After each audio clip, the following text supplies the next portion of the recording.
It seems that spring has sprung early. This is a time of year where a lot of people are inspired to do their own gardening, even if they've never tried it before. And if you fall into that category, if you've never done this before, you're a beginner, you need some help, we have Melodie McDanal at Pike Nurseries here to help us with that task. And, you know, even the most experienced gardeners at some point weren't. So you got to start somewhere, right? Oh, absolutely. So the first thing to know is typically in spring we think spring flowers. And you want to put out those flowers to enjoy all summer.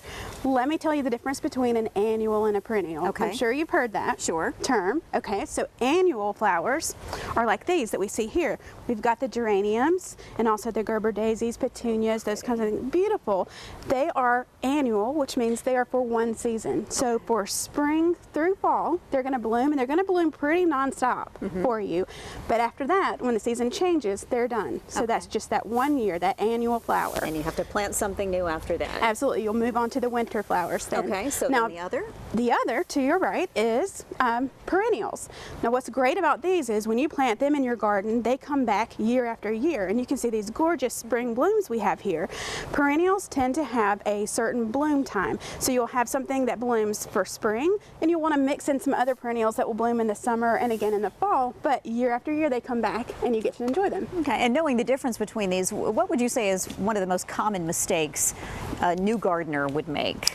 Knowing the conditions that you have where you want to plant. Okay. So you want to check the area out and see, do you have full sun there, or do you have shade, part sun? That's how you pick your plant, is based on the environment that it likes to grow in. Okay. And it's the same with the trees and shrubs, which we have here.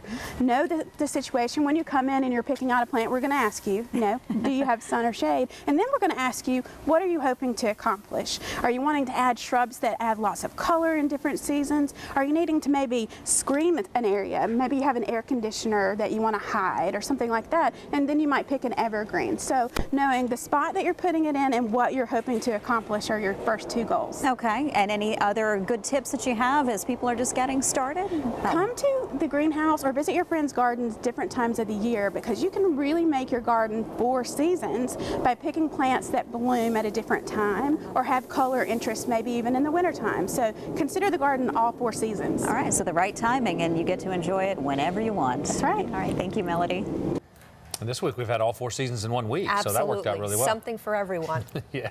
All right, 8:56 is your time. That wraps up the 8 o'clock hour of Good Day Atlanta.